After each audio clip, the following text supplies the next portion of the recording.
결국에는 사람들에게도 치명적인 영향을 미칠 수밖에 없을 텐데 왜 이렇게 바다 쓰레기가 줄지 않고 계속 늘어나고 있는지 잘 모르겠습니다. 세상을 바꾸는 대담한 사람들과의 대담한 토크쇼.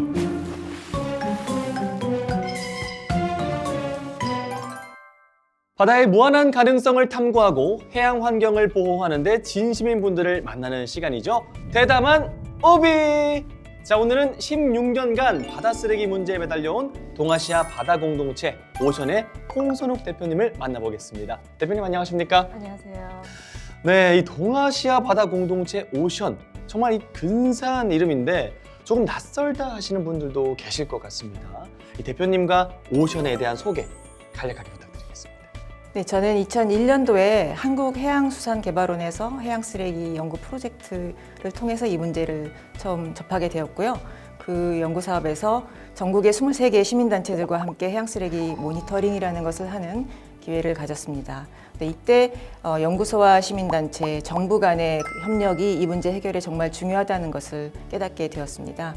그 이후에 해양 쓰레기 문제는 점점 더 심각해져서 기후 위기 다음에 지구의 환경 문제가 될 것이다라는 것을 일찌감치 좀 예측을 했고요. 해양 구조단이라는 시민단체를 거쳐서 지금 2009년도에 오션을 설립해서 16년간 활동을 하고 있습니다. 오션은 연구소와 시민단체의 성격을 같이 가지고 있는 조직입니다. 16년간 이제 우리 해양 환경을 관찰하고 또 보호하는 활동을 해 오신 건데요. 실제 현장에서 체감하는 바다 쓰레기 문제는 좀 어떻습니까? 예, 한반도의 바닷가 어디를 가거나 또는 특히 섬에 가보신 분들은 바다 쓰레기가 없는 곳이 없다라고 느끼실 정도로 심각하고요. 지구적으로 봤을 때는 중국을 비롯한 인도네시아, 필리핀, 베트남 같은 아시아 국가들이 전 세계 쓰레기 배출의 최악의 오염 국가로 지목을 받고 있습니다. 그리고 이 오염 상태는 점점 더 심각해지고 있고 이 바다가 이제 계속 오염이 되게 되면 우리 아이들뿐만 아니라 그 후손의 미래까지도 없다고 생각을 합니다. 그래서 이 바다를 살리기 위해서 다양한 활동과 더불어서 유관기관들과 협업을 진행하시는 걸로 알고 있는데요. 지난해에는 한국해양진흥공사와 함께 해양 쓰레기 저감을 위한 업무 협약도 체결하셨는데요. 향후 어떤 활동을 함께 진행하게 되는 건가요? 네, 해양진흥공사에는 바다사랑봉사대라는 직원들로 구성된 봉사대가 있습니다.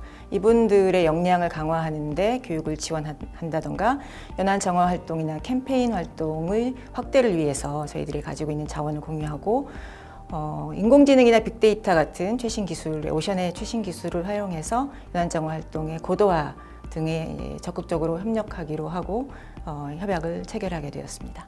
그리고 제가 듣기로는 이 북태평양에 한반도보다 훨씬 큰 쓰레기 섬이 있다고 들었습니다. 약 7배 크기라고 하고 또 15배라고도 하던데 실제 상황은 좀 어떻습니까?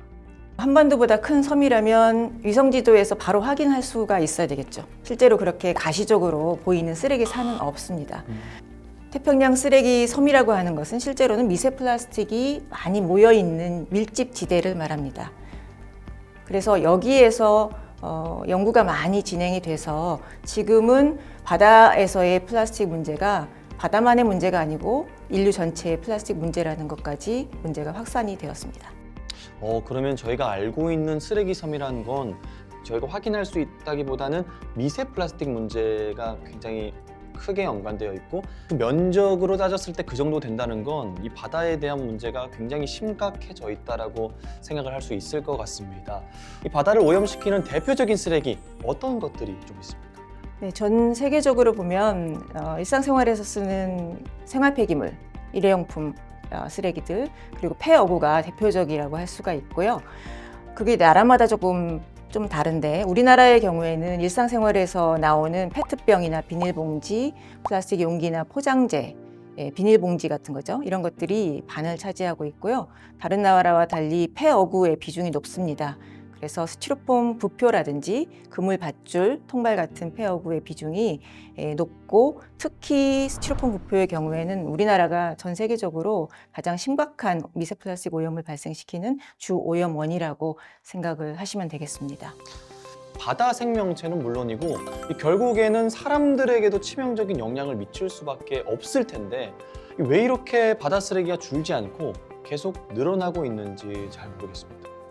네, 우선 치명적인 영향 부분에 좀 설명을 드리자면 많은 과학적 연구 자료들을 통해서 우리 인체의 생식기관, 태반, 모유, 폐, 그리고 뇌에 이르기까지 여러 부분에서 미세플라스틱 또는 나노플라스틱이 발견되고 그게 우리에게 심각한 그리고 특히 생존까지도 위협할 수 있는 그런 위협적인 오염원이다라는 것이 과학적 연구 자료로서 증명이 되고 있습니다.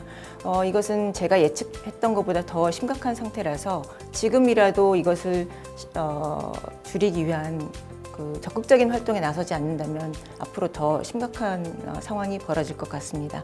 우리나라뿐만이 아니라 여러 나라에서 바다 쓰레기가 줄지 않고 늘어가는 이유는 일단 플라스틱을 생산하는 양, 소비하는 양, 폐기하는 양이 기하급수적으로 늘어나고 있기 때문입니다.